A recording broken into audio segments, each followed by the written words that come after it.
धोलापुर गांव में भीखू नाम का एक गरीब किसान रहा करता था। वह दिन भर खेत में काम करके ही अपना गुजर बसर करता था, लेकिन भीखू अक्सर बहुत ही दुखी रहता था। वह दिन भर सोती और खाती रहती थी। एक दिन गुलगुली अपनी झोपड़ी में बैठी समोसे खा रही थी। अरे वाह वाह, लल्लू की दुकान के समोसे तो बहुत ही अच्छे हैं। अब थोड़ा आराम करती हूँ। कितनी थक गई मैं समोसे खाकर। समोसे खाकर जो नींद आती है उसका तो जवाब ही नहीं। और गुलगुली आराम से खर्राटे लेकर सो जाती है। तभी उसका पति भीखू खेत से थका हारा अपनी झोपड़ी में आता है और देखता है कि गुलगुली खर्राटे मारकर सो रही है। अरे अरे, दोपहर होने को आई है और ये मोटल्लो अभी तक घोड़े बेचकर सो रही है। क्या करूं मैं इसका? पता नहीं आज भी खाने को कुछ है या नहीं। भीखू के बोलने के बाद भी गुलगुली आराम से खर्राटे मारकर सो रही होती है। अरे, लगता है वो ये नहीं उठेगी। भूख भी बहुत जोर से लगी है। अब तो मुझे ही अपने लिए कुछ भोजन बनाना पड़ेगा, वरना भूख से मेरे प्राण ही निकल जाएंगे। हाँ।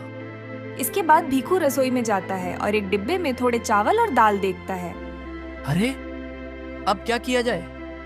चलो, इन्हीं थोड़े चावल और दाल से खिचड़ी बना लेता हूँ। हाँ, यही ठीक रहेगा। इसके बाद भीखू चूल्हे पर खिचड़ी बनाने लगता है, जिसकी खुशबू गुलगुली के पास जाती है और उसकी आंख खुल जाती है। अरे वाह वाह, क्या खुशबू आ रही है। चलकर देखूं तो सही, आखिर बन क्या रहा है। इसके बाद गुलगुली रसोई में जाती है और भीखू को चूल्हे पर खिचड़ी बनाते हुए देखती है। अरे वाह वाह, आप तो बड़ी जल्दी आ गए और ऊपर से अरे वाह, मजेदार भोजन भी बना रहे हैं। वाह वाह, मुझे भी भूख लगी है। थोड़ा जल्दी कीजिए ना, मुझसे भूख सहन ही नहीं हो रही। अरे भाग्यवान, समय तो देखो, शाम होने को आई है और तुम अब तक सो रही थी। ना जाने कब तुम्हें समझ आएगी। खैर, क्या ही कहा जाए, तुम किसी की सुनती हो भला। अच्छा, अब आओ बैठो, भोजन बन गया है। मैं अभी बाहर जाकर तबेले में जानवरों को पानी देकर आता हूँ। कब से चिल्ला रहे हैं। अरे वाह वाह, कितनी अच्छी खुशबू आ रही है। अब ना जाने ये कब आएंगे। मैं ही भोजन कर लेती हूँ। हाँ। और देखते देखते सारी खिचड़ी खा जाती है। अरे अरे, ये क्या किया तुमने, भूखी हथिनी? सब खा गई, जरा सा ख्याल नहीं किया इस गरीब पति का। अब मैं क्या खाऊंगा? देखो जी, मैं आपकी इज्जत करती हूँ। इसका मतलब ये नहीं कि आप मुझे हथिनी कह के बुलाओ। अब मुझसे भूख सहन नहीं होती तो क्या करूँ? न जाने किस जन्म का बदला ले रही हो मुझसे। इसके बाद बेचारा भीखू खाली पेट ही सो जाता है। सुबह होती है, गुलगुली आराम से खर्राटे मारकर सो रही होती है। तभी पड़ोस की रीमा की चिल्लाने की आवाज आती है। अरे कहाँ हो गुलगुली बहन, जरा बाहर तो आओ। देखो तो सही, मैं तुम्हारे और भीखू भैया के लिए क्या लेके आई हूँ। अरे आओ रीमा बहन, क्या लेके आई हो? आज तो खुशबू बहुत ही बड़ी आ रही है। हाँ, वो क्या है ना, आज थोड़े पकवान बनाए थे तो सोचो तुम्हारे और भीखू भैया के लिए भी ले चलूं। अरे हाँ हाँ, बहुत ही अच्छा किया तुमने रीमा बहन। अरे बहुत ही अच्छा, वाह वाह, मुझे तो बहुत ही जोर की भूख लगी थी। हाँ, लाओ लाओ। अच्छा ठीक है, ये लो गुलगुली बहन, अकेले अकेले मत खा जाना। भीखू भैया खेत से आ जाए तो उन्हें भी दे देना। बाकी मैं चलती हूँ अब। अरे वाह वाह, कितना सारा भोजन है। गर्मा गर्म पूड़ियाँ, गुलाब जामुन।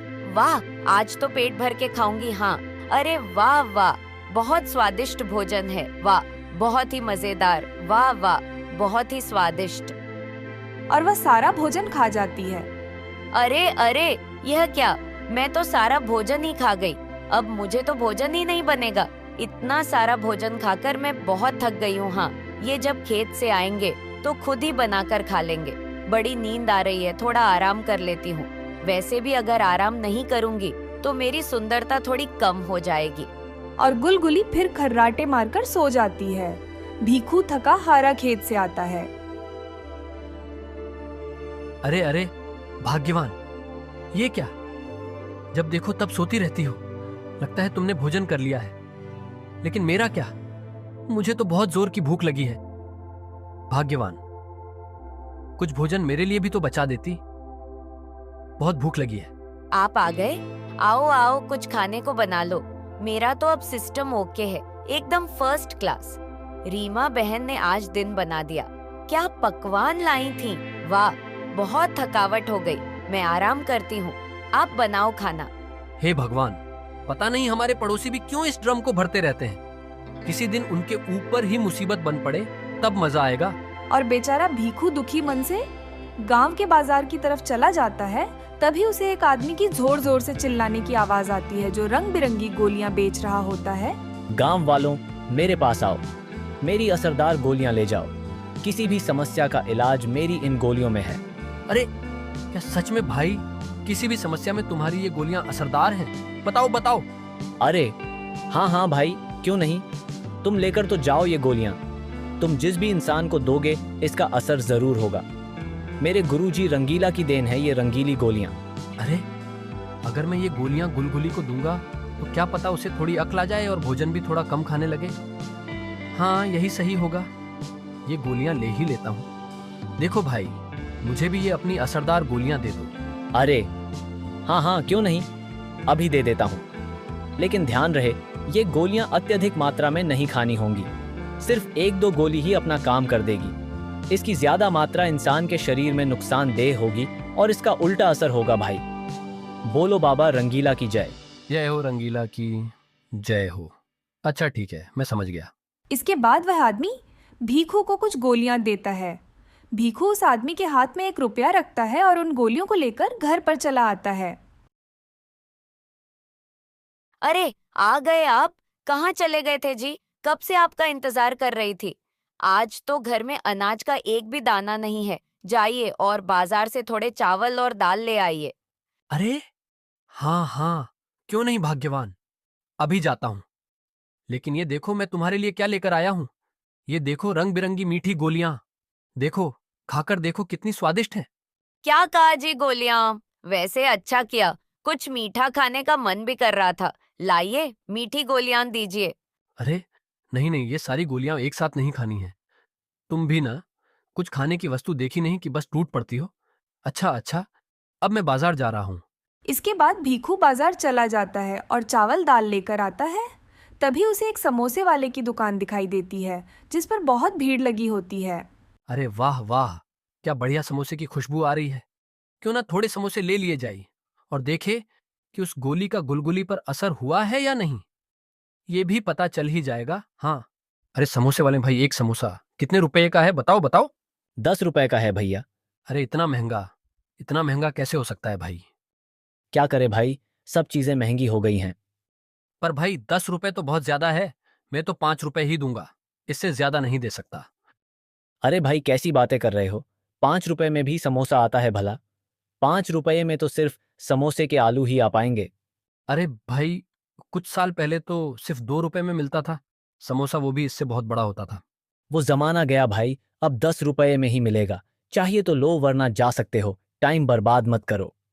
ठीक है, दे दो, 2 समोसे दे दो। क्या दिन आ गए, इतनी महंगाई हो गई है, पूछो मत। भीखू समोसे लेकर घर आ जाता है। भीखू अपनी झोपड़ी में जाता है और देखता है कि गुलगुली झोपड़ी में झाड़ू लगा रही होती है।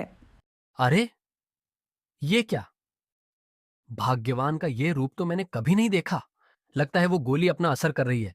हाँ देखो, ले आया मैं बाजार से चावल और दाल, और देखो तुम्हारे लिए ये गर्मा गर्म समोसे भी लाया हूं। हाँ अरे आ गए आप। ये चावल और दाल तो ठीक है, लेकिन इस समोसे की क्या जरूरत थी? मेरा तो बिल्कुल भी मन नहीं है। अभी तो भोजन बनाने के लिए घर में जल भी नहीं है। आप ये समोसे ही खा लीजिए, मैं पास के तालाब से जल लेकर आती हूँ। जिसके बाद गुलगुली हाथ में मिट्टी का मटका लेकर वहां से चली जाती है।